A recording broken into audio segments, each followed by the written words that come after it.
गोशाए आफियत, गोशाए आफियत, इसके साए में शामिल है रब का करम।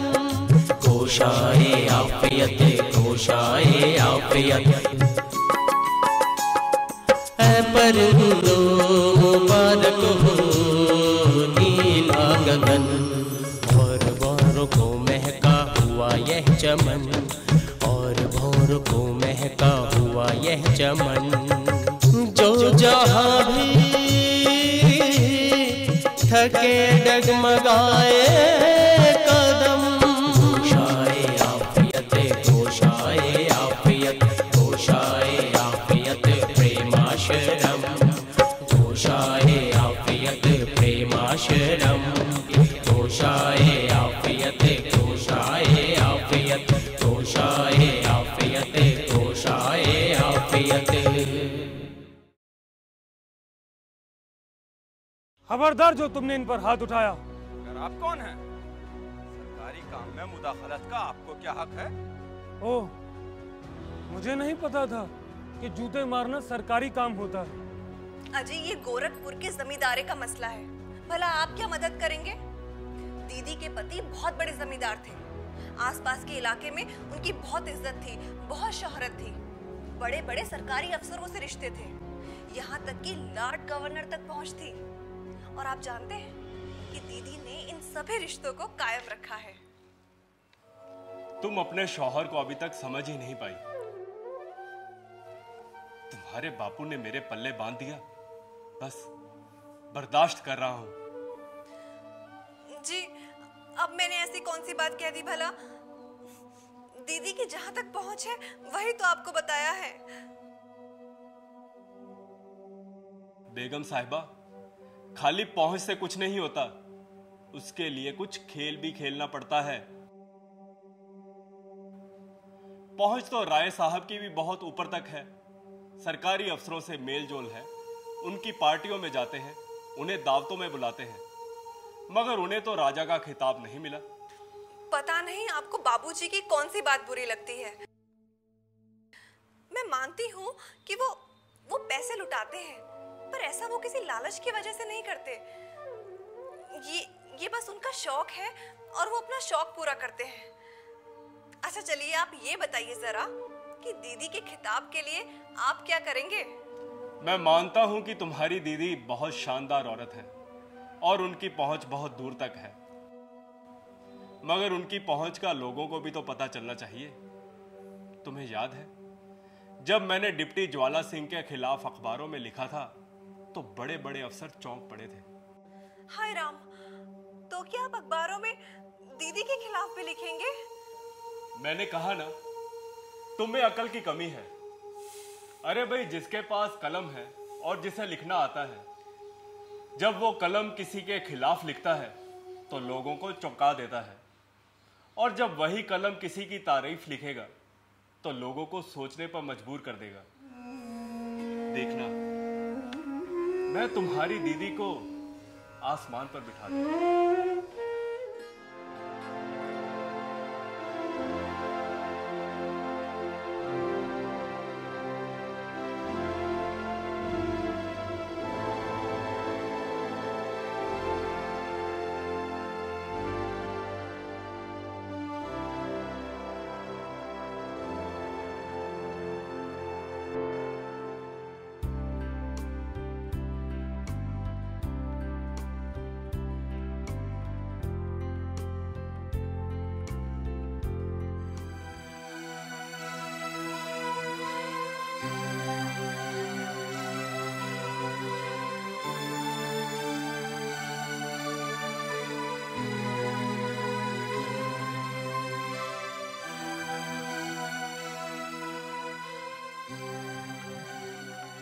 हालात कश्मकश में पूरी दुनिया निगाह में, आलम इस्लाम।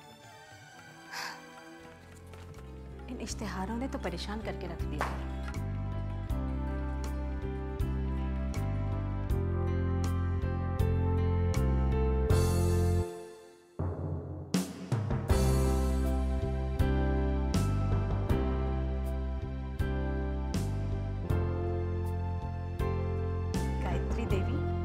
एक अजीम खातून, मजबूर निगार ज्ञानचंद।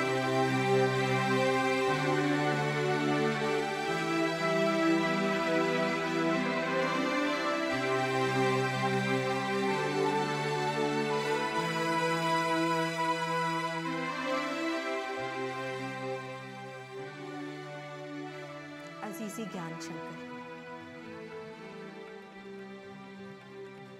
यहाँ इतना बड़ा कारोबार है, इतना बड़ा जमींदारा है, लाखों का हिसाब किताब है। मैं यहाँ तन्हा हूँ। कहने को तो यहाँ बहुत से मुलाजिम हैं, मगर ऐसा कोई नहीं जिसे इलाके की अच्छाई का ख्याल हो। अगर आप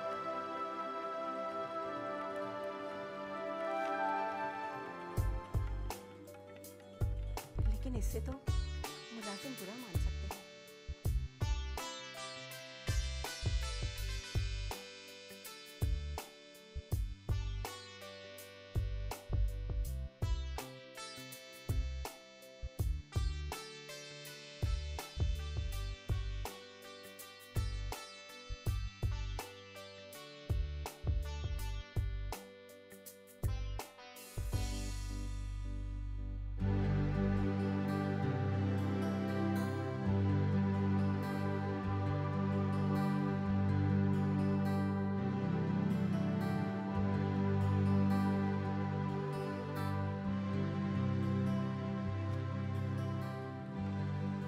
अजीजी ज्ञान शंकर, आपका तहरीर करता मजमून मिला, मैं शुक्रगुजार हूँ, मगर मैं जानती हूँ आपने मुबालगे से काम लिया है। इस नाचीज में वो खूबियाँ नहीं जो आपने लिखी हैं। लंबे अरसे से सोच रही थी कि आपको खत लिखूं। इतनी बड़ी जागीर, लाखों रुपए सालाना का मसला, उस पर मेरे इतने दुश्मन, किस पर भरोसा करूं? अगर आपको वक्त हो और मुनासिब समझे तो गोरखपुर की इस जागीर का इंतजाम आकर संभाल ले। आपको यहाँ कोई तकलीफ नहीं होगी और मेरी लाखों की जागीर की हिफाजत हो जाएगी।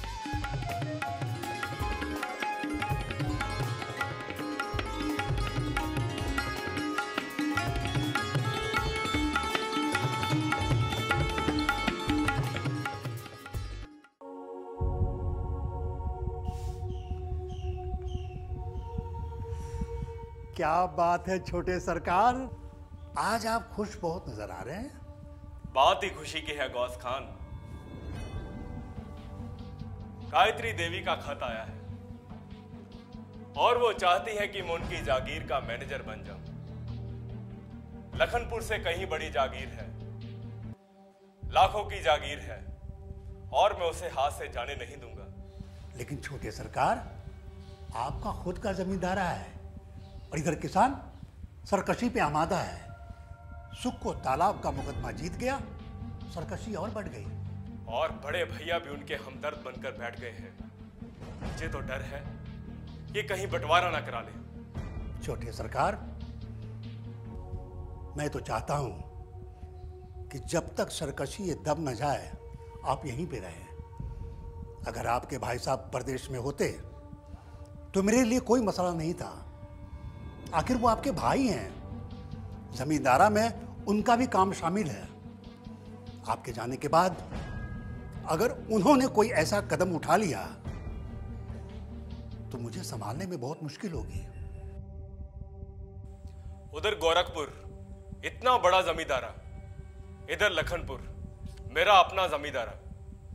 ना मैं इसे छोड़ सकता हूं, ना मैं उसे छोड़ना चाहता हूं। ऐसी जागीर किस्मत से हाथ में आती है। मैं तो कई दिनों से सोच रहा था, खुद गायत्री देवी ने बुला लिया। सरकार, सुना है आपकी बड़ी साली गायत्री देवी की कोई औलाद नहीं है और वो बेवा है। अरे यही बात तो मेरे हक में है, इसीलिए तो मैं जल्दी से गोरखपुर जाना चाहता हूं। सरकार, मैं कुछ समझा नहीं। चलो मैं तुम्हें एक राज की बात बताता हूं, मगर ये राज हमेशा के लिए अपने सीने में दफन कर लेना। छोटे सरकार, अल्लाह झूठ ना बुलवाए, ये सीना राजों का कुआं है, और जो राज इस कुएं में चला गया वो बाहर नहीं निकला। तो सुनो, मैं ये चाहता हूं कि गायत्री देवी अपने सगे भांजे यानी कि मेरे बेटे माया शंकर को गोद ले ले, तो माया सारी जागीर का मालिक हो जाएगा। माया अभी छोटा है, तो सारी जागीर की देखभाल मैं ही करूंगा। छोटे सरकार, अल्लाह गवाह है, बड़े बड़े दिमाग वाले को देखा है, लेकिन आप जैसे खतरनाक दिमाग नहीं देखा है। लेकिन सरकार, क्या आपकी बेगम ये गवारा करेगी? उनकी इकलौती औलाद हमेशा के लिए आपके साली की गोद में चली जाए? अरे तभी तो ये राज है। वक्त आने पर विद्या को भी मना लूंगा। अभी तो मुझे इस जमीन को देखना है कि कहीं मेरे पीछे भाई साहब उसे चचा साहब को ना दे दे या गांव वालों में ना बांट दे। छोटे सरकार, ये बड़ा टेढ़ा मसला है। जाने से पहले आपको खुद कुछ ना कुछ तो करना होगा। अभी यहां बहुत कुछ है। वैसे एक तरकीब है। क्या छोटे सरकार? अगर भाभी अपना हिस्सा भाई साहब से अपने नाम लिखवा ले तो बात कुछ बन सकती है। वो रहती हमारे साथ है, कब तक जिएगी? बूढ़ी हो गई तो हरिद्वार भेज देंगे। सुभान अल्लाह, सुभान अल्लाह।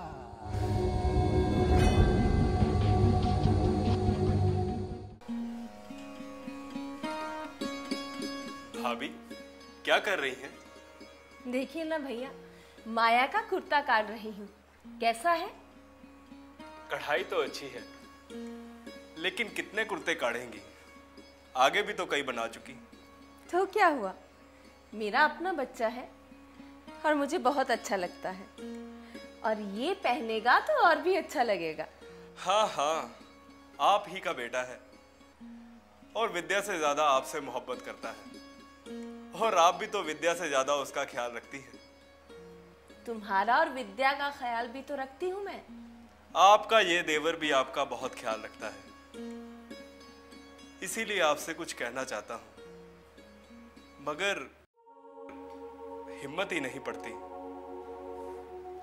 तुम ऐसे ही परेशान ना रहा करो। अब क्या हो गया?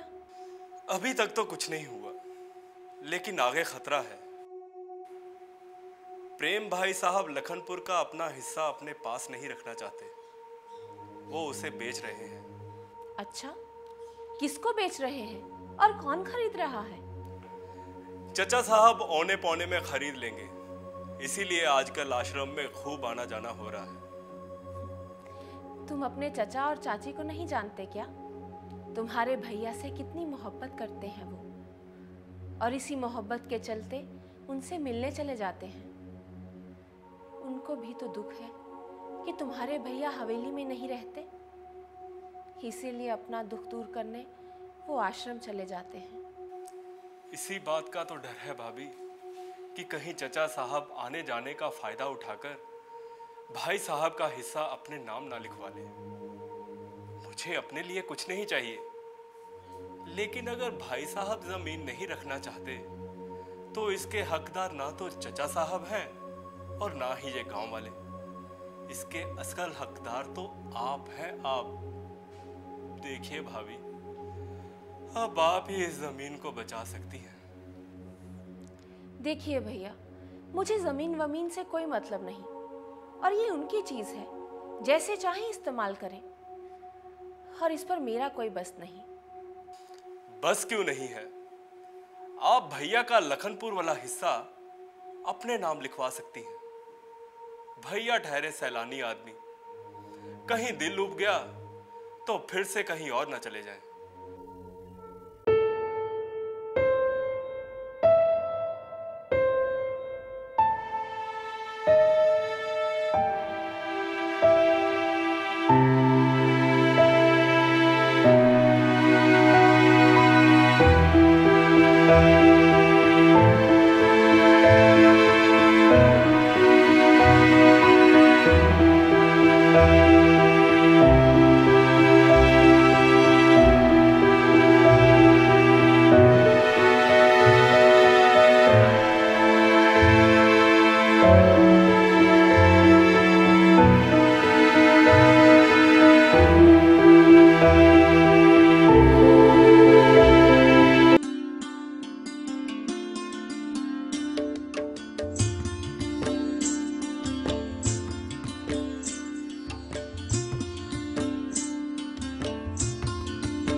प्रणाम भाई साहब। अरे ज्ञान, तुम जीते रहो। क्या बात है, बहुत दिनों बाद आए। इधर आने का मन नहीं होता क्या? इरादा तो कई बार किया, लेकिन फुर्सत ही नहीं मिली। वैसे ये जगह किसकी है? बहुत खूबसूरत है। हाँ भाई, जगह तो वाकई बहुत खूबसूरत है। ज्ञान, ये यहाँ के गांव के लोगों की जमीन है। वो सावन में बाढ़ आ गई थी तो सबने मिलकर बांध लगाया। तो रुपया आपने दिया होगा? नहीं, ये इमदादे बाहमी का है, यानी कोऑपरेटिव्स। आपने तो इस पर कई मजमून भी लिखे हैं। तुम अपने मजमून की कहो जो तुमने गायत्री देवी के लिए लिखा है। ज्ञान, वैसे उसकी जरूरत क्या थी? वो बहुत शानदार लेडी हैं, बहुत बड़ा जमींदारा है। चाहती हैं कि उनकी रियासत का इंतजाम मैं संभाल लूं। तो फिर जा रहे हो वहाँ? हाँ, सोच तो रहा हूँ। लाखों का मामला है और ये मौका मैं हाथ से जाने नहीं दूंगा। तो फिर दिक्कत क्या है? यहाँ कई काम है और सोचता हूँ कि जाऊंगा तो बीवी बच्चों को साथ लेकर जाऊंगा, मगर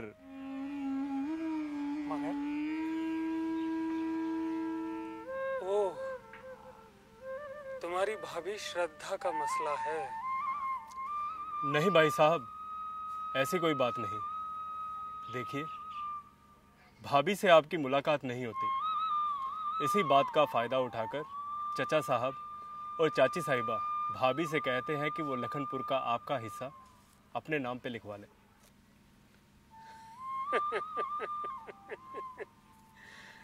अच्छा, कहते हैं कि कहीं आप फिर अमेरिका ना चले जाएं। लेकिन चचा साहब ने तो मुझसे ऐसा कोई जिक्र नहीं किया। मुमकिन है कि झिझक रहे हों, इसलिए मैंने सोचा कि मैं ही बता दूं, मगर आप उन्हें मेरा मत बताना। अच्छा, नहीं बताऊंगा। ज्ञान, अगर मैं उस हिस्से को अपना समझता तो बगैर नाम किए ही वो श्रद्धा का था। क्या मतलब? मतलब ये कि मैं खुद को लखनपुर का जमींदार ही नहीं मानता। ये तो आपके ऊंचे ख्यालात हैं, मगर ऐसा क्यों? ऐसा इसलिए ज्ञान कि मुझे लगता है कि जमींदार एक दलाल होता है, दलाल, जो गरीबों से जबरिया लगान वसूल करके सरकार को देता है और बीच में अपना हिस्सा रखता है। ये तो सदियों पुराना निज़ाम है। भाई, जरूरी तो नहीं कि हर सदियों पुराना निज़ाम सही हो। ये कहाँ का इंसाफ हुआ कि सैकड़ों गरीबों की मेहनत और एक आदमी का ऐश। मैं ये सब नहीं करना चाहता। तो फिर आपका गुजारा?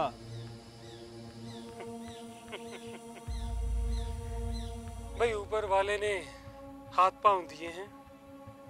मेहनत करूंगा, मेहनत, दलाली हरगिज नहीं करूंगा। और आपका हिस्सा? ज्ञान, मेरा उस हिस्से से कोई ताल्लुक नहीं। भाई साहब, बिरादरी वालों की आंख पर तो पट्टी बंधी हुई है। उन्हें क्या पता कि आप अमेरिका जाकर कितने महान हो गए हैं।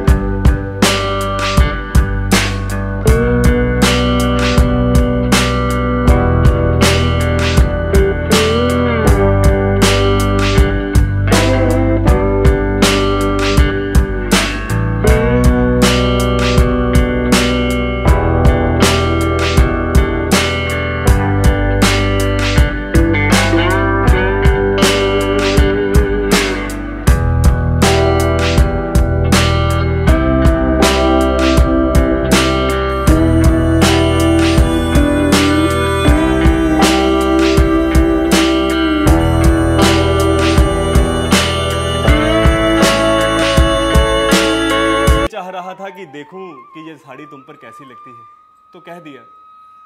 अच्छा, अगर तुम्हारा मन नहीं है तो इसे सुबह पहन लेना। पर एक बात आपने बहुत अच्छी की कि आप भाभी के लिए भी साड़ी लेकर आए, वरना कल अगर मैं ये साड़ी पहनकर बाहर निकलती और भाभी मुझे देखती तो मुझे बिल्कुल भी अच्छा नहीं लगता।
आपका इंतजार कर रहे हैं। पता नहीं इतनी रात गए क्यों आए हैं, और आप भी इतने थके थकाए हैं।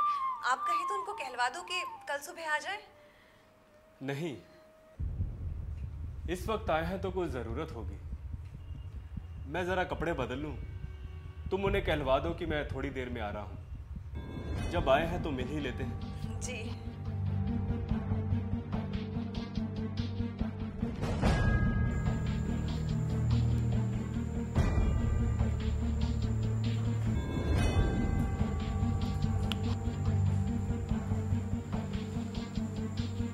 प्रणाम सरकार।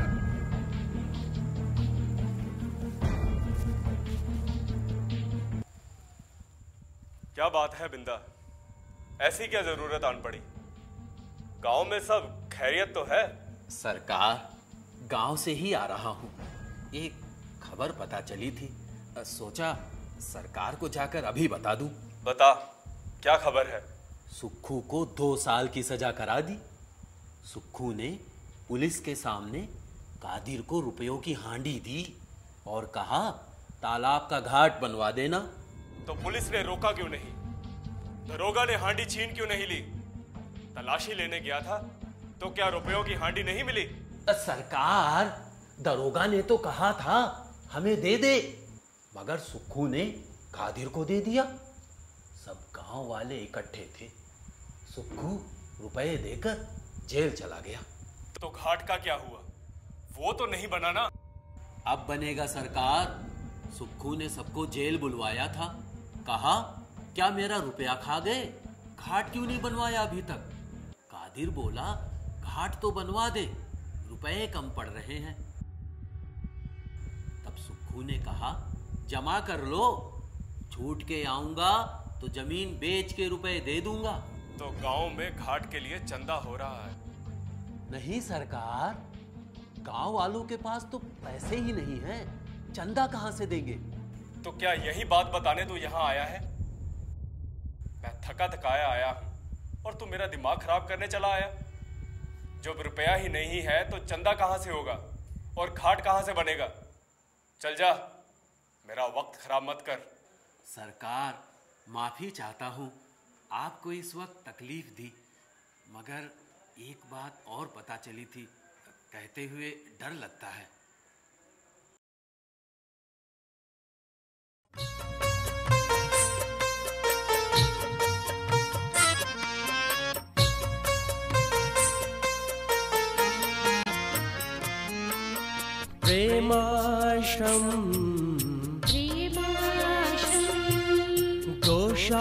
गोशायाफियत प्रेमाश्रम। ऐ परिंदो मुबारक हो नीला गगन और भौरों को महका हुआ ये चमन।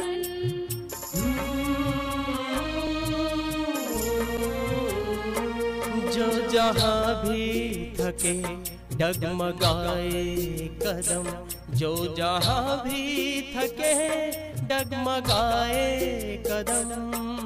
गोशायाफियत प्रेमाश्रम।